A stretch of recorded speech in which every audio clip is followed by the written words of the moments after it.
Welcome back, everyone, to the Deep Dive. This time, we're tackling parenting. Oh, parenting. The universal challenge. It really is. But we're going beyond the surface level today. We've got a bunch of guidebook excerpts. And some really cool infographic plans. Exactly. To give us some real strategies for raising kids and young adults. Not just the how-to, but the why. Yeah, like why those eye rolls and slam doors, right? Totally. It all comes back to the brain. Okay, so the guide jumps right into the teenage brain. Classic. I know, right? Yep. Always a fun one. It talks about this thing, the limbic system, like the emotional control center, and how it's like super active in teenagers. But then the prefrontal cortex, that's for planning and stuff. That's still developing. Like trying to make a rational decision while on a roller coaster? Blindfolded. Whoa, okay, I get the picture.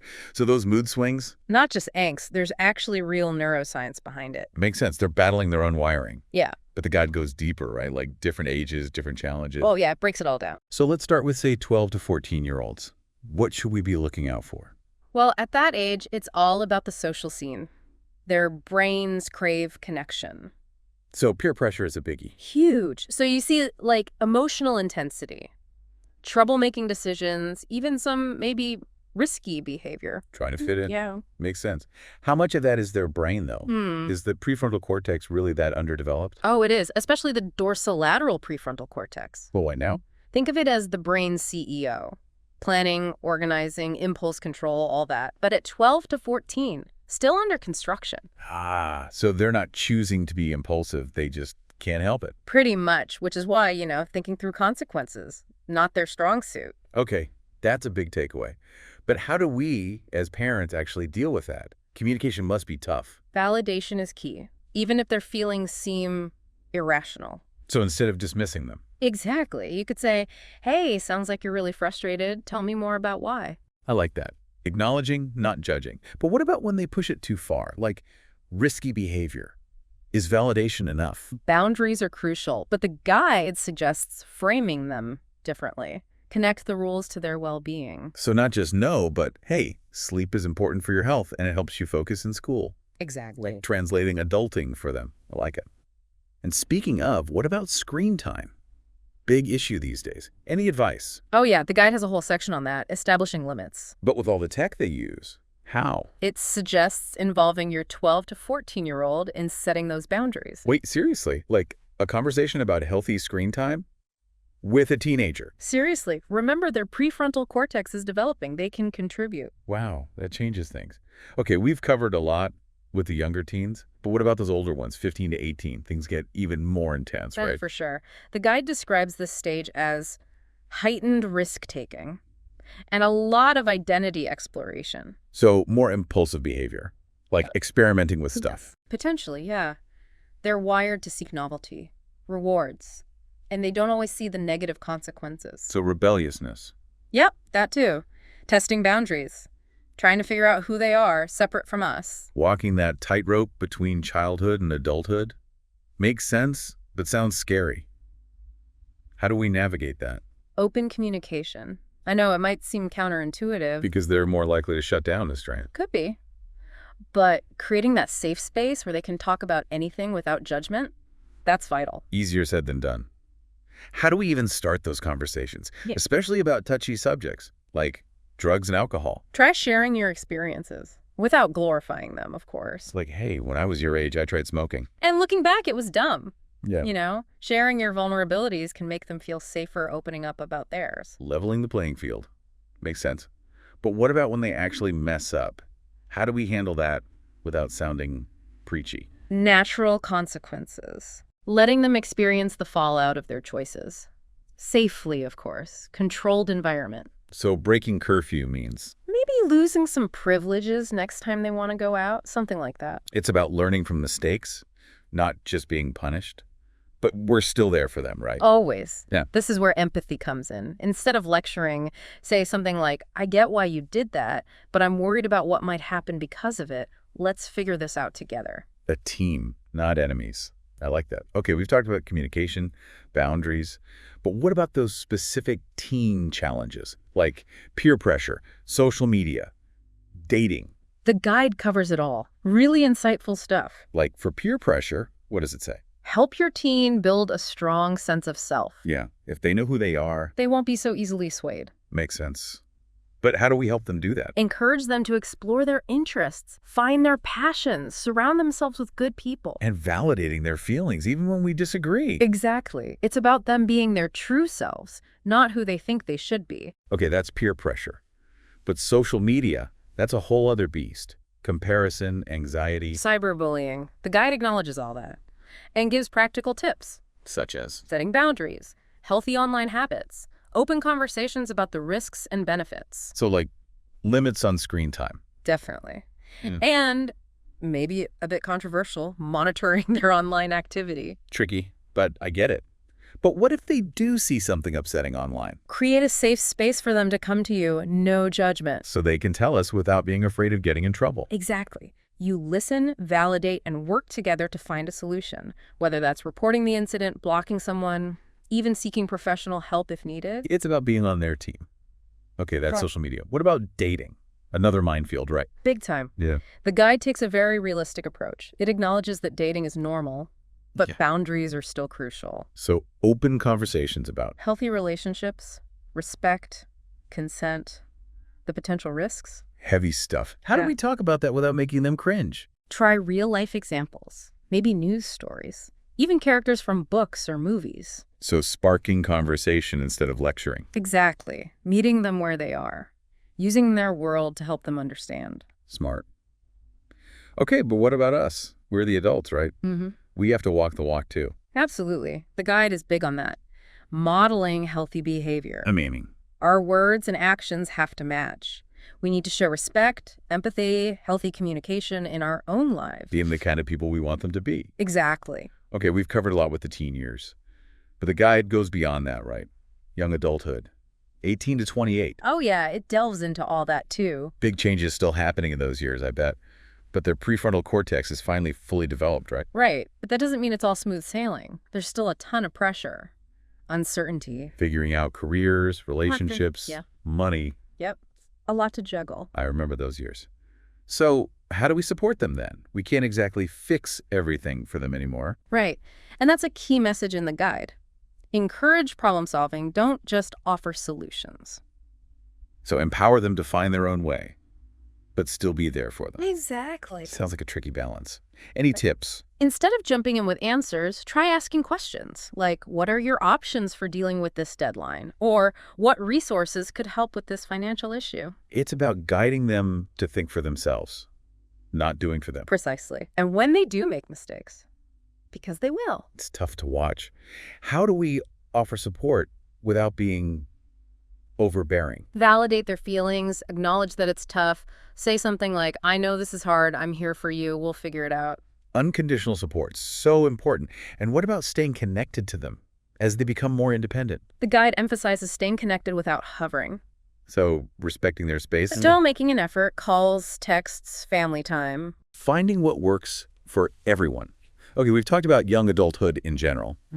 But what about that later stage, 24 to 28? Does the guide address that specifically? It does, and it highlights something pretty interesting. That age group. They're hitting peak brain and emotional maturity. So prefrontal cortex finally done baking. Pretty much. But even with a fully developed brain, pressures don't just vanish. I can imagine. Career decisions, relationship. Finances, everything. Still a lot to handle. Mid-20s are tough. So how can families help? Because, again, we can't just fix everything. Right, and the guide really hammers this point home. Encourage problem solving, not ready-made solutions. Empower them to find their own solution. Exactly. And it even gives examples like, instead of giving an answer, ask, what are your options for managing this deadline? Guiding them towards that critical thinking. Exactly. And it's not just about work and money. The guide also talks about self-care. Super important at that age. Burnout is real. Absolutely. So encouraging healthy habits, sleep, exercise, downtime, It all becomes crucial. and of course, family connections still matter, even as they're building their own lives. It's about finding that sweet spot between staying connected and... Respecting their space. Exactly. But even small gestures can make a difference, right? Totally. Regular check-ins, sharing a meal, those little things reinforce the bonds. It's those consistent touch points that matter no matter the age. So, throughout all these stages, The guide keeps coming back to open communication, right? Building trust. It's foundational. Easier said than done, though, especially with teenagers. Oh, for sure. So the guide offers some concrete tips. Like what? Well, it emphasizes using I statements. Instead of accusing, you express your feelings. Yeah. Like instead of you never text me back. Which does sound kind of accusatory. Right. You could say, I feel worried when you don't text back because I want to know you're safe. So it's not about blame. It's about your own experience. Exactly. And it models healthy communication for them, too. Shows them how to handle relationships respectfully. Exactly.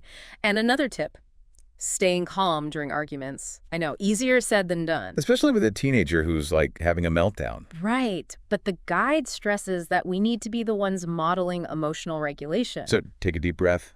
Maybe say, let's take a break and talk when we're both calmer.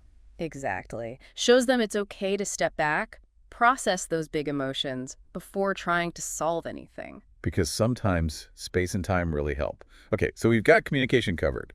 But the guide also talks about building trust, right? It's not a one-time thing. Definitely not. It's a process. It's about being consistent, showing up for them even when it's hard. Because that's what builds those strong relationships that can handle anything. Okay, so that's the guidebook. Now, these infographic plans, they take all that info and make it visual, right? Exactly. They break down those key takeaways into like bite-sized pieces. And I love how they use visuals, like brain diagrams with little explanations. Right. And they have these cool icons that represent different behaviors. Mood swings, peer pressure, risk-taking. Oh, I saw that. It's such a clear way to show what's happening at each stage developmentally. And don't forget the timeline. Oh yeah, the timeline. It shows how different brain functions, like emotional regulation, mature over time. And for young adults, there are even icons for, like, balancing responsibilities and seeking independence. It really makes those abstract concepts more concrete. I can see how helpful this would be, not just for parents, but for educators. Even for teenagers themselves. Totally. Imagine having this infographic on the fridge as a quick reminder of what your team is going through. Super handy. Absolutely. And the best part is it comes in so many different formats. Oh, like what? Well, there's the interactive PDF. Ooh, digital. Yeah, with clickable links and buttons. Then there are graphics for social media. Oh, so you can share them easily. Exactly. And if you prefer print, there are posters, flyers, all kinds of options. So whether you're a techie or a paper person, there's something for you. It's like they thought of everything. We've got this in-depth guidebook and these visually stunning infographics. What's not to love? I know, right? It's a killer combo. And remember, the guide doesn't stop at the teenage years.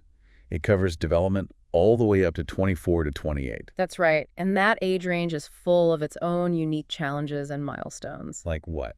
Give us a sneak peek. Well, for one thing, the guide highlights that by this age, the prefrontal cortex has finally reached full maturity. So they've got those executive functioning skills we've all been waiting for, but Even with a fully developed brain, life doesn't get any easier. They're dealing with career decisions, relationships, finances. It's a lot of pressure. oof, tell me about it. My mid-20s were a whirlwind. So how can families best support young adults during this phase? Well, once again, the guide stresses the importance of encouraging problem solving, not providing ready-made solutions. Right, empowering them to find their own path. Exactly. And it offers concrete examples. Like, instead of giving advice, you could ask, what are your options for managing this situation? Guiding them towards those critical thinking skills. Yes. And the guide also emphasizes the importance of promoting self-care during this stage. Because, let's be honest, burnout is a real risk when you're trying to juggle so much. So encouraging healthy habits like sleep, exercise, downtime. All crucial. And of course, maintaining those family connections is still so important, even as they're building their independent lives. It's about finding that sweet spot between staying connected and respecting their space. Exactly. And the guide reminds us that even small gestures, like regular check-ins or sharing a meal together, can make a big difference in maintaining those bonds. It's those consistent touch points that really reinforce that sense of family, no matter what stage of life they're in. And remember, throughout all these stages, the guide stresses the importance of open communication and building trust. Which is easier said than done, I know. Especially when those teenage years hit, and they're more likely to clam up or push back. Oh, I hear you. But the guide offers some really practical tips for navigating those communication hurdles. Like what? Spill the beans. Well, one strategy it highlights is the use of I statements. For example, instead of saying, "You never text me back," which can feel accusatory. Yeah, that doesn't usually go over too well. Right. Instead, you could say, I feel worried when you don't text me back because I want to know you're safe. So shifting the focus from blame to expressing your own feelings. Exactly. And it models healthy communication skills for them, which is so valuable. It's like we're teaching them how to navigate relationships in a respectful, constructive way. Precisely. And speaking of healthy communication, the guide also reminds us about the importance of staying calm during conflicts. Easier said than done, am I right? Especially when you're dealing with a teenager who's having a meltdown. I know. But the guide emphasizes that we, as adults, need to model emotional regulation. So, taking a deep breath before reacting. Maybe even saying something like, let's take a break and talk about this when we're both calmer. Exactly. It's about demonstrating that it's okay to take a step back, to process those big emotions before trying to resolve a conflict. Because sometimes a little space and time can make all the difference. And it sets a good example for young people, showing them that it's okay to take a pause when things get heated. Absolutely. And ultimately, the guide reminds us that building trust is an ongoing process.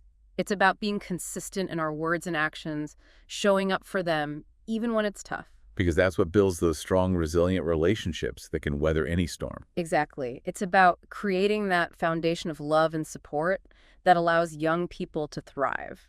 And the guide doesn't leave us hanging. It provides a whole section of resources that delve even deeper into these topics. It's got book recommendations like Parenting the Teen Brain and Raising an Emotionally Intelligent Child, which are both excellent resources. And for those who prefer digital resources, it recommends websites like Young Minds and the Child Mind Institute. Plus, it even suggests some helpful tools like family planners and journaling apps, which can be super useful for staying organized and managing those day-to-day challenges. It's like a one-stop shop for parents. They've really covered all the bases. They really have. And what's so impressive is that they've managed to present all this information in a way that's both informative and engaging, whether you're reading the guide, browsing the infographic, or exploring those additional resources. It's a testament to their commitment to making this knowledge accessible to everyone. I couldn't agree more. And speaking of accessibility, did you notice how the guide is designed to be family-friendly? Now that you mention it, I did. It uses clear, straightforward language that's easy for everyone to understand, avoiding jargon or overly technical terms. Exactly. It's like that they've intentionally crafted it so that parents, educators, and even young people themselves can all benefit from this information. Which is brilliant, because when everyone is on the same page, when we all understand the developmental processes at play, it creates a more supportive, empathetic environment for young people to grow and learn. Absolutely. It's about fostering that sense of shared understanding, which can make such a difference in navigating those sometimes choppy waters of child and young adult development. I couldn't have said it better myself. It really is amazing how much they packed into this. Like they thought of every question a parent could have. Well, let's get back to the actual content. We talked about those developmental stages, right? But I'm curious about specific strategies. Like when conflicts come up, which they always do, what does the guide say about handling those? Ooh, it's got some good stuff. One thing it really emphasizes is active listening. Active listening. It sounds kind of basic. It is, but it's powerful, like really tuning in to what they're saying. And not just the words, their body language, too. So putting aside our own judgments, really seeing it from their side. Exactly. And reflecting back what you hear to make sure you get it. You could say something like, I see you're crossing your arms, looking away. You seem frustrated. Am I right? You're acknowledging their feelings without necessarily agreeing with their behavior. Right. It helps them feel seen and heard, which can de-escalate things. It builds connection, Yeah. even when you're disagreeing. But what about when things get really heated? We're all human. Sometimes those parental buttons get pushed. Oh, absolutely. The guide talks about that too. It suggests taking a timeout. Not like storming off in a huff. No, more like recognizing when you're reaching your limit and communicating that respectfully. You could say, hey, I need a few minutes to calm down. Can we talk later? Getting pause before things explode. And it shows them a healthy way to cope, too. Exactly. Then, when you do come back to talk, it suggests using I statements. I statements. Yeah, like instead of you're being disrespectful, you could say, I feel disrespected when you interrupt me. So owning your own emotions, not blaming them. Exactly. It's less likely to make them defensive. Makes sense. Mm-hmm. But what about those arguments that just keep happening? The same issue over and over, like a broken record. The The guide has a strategy for that. It's called problem-solving collaboration. Problem-solving collaboration. So, not about winning the argument. Right. It's about finding a solution that works for everyone. Sounds good, but also tough. It takes patience, for sure, and compromise. But the guide reminds us resolving conflict isn't about being right. It's about the relationship. Finding a way forward together. That makes sense. And speaking of relationships, the guide talks about building strong connections, right?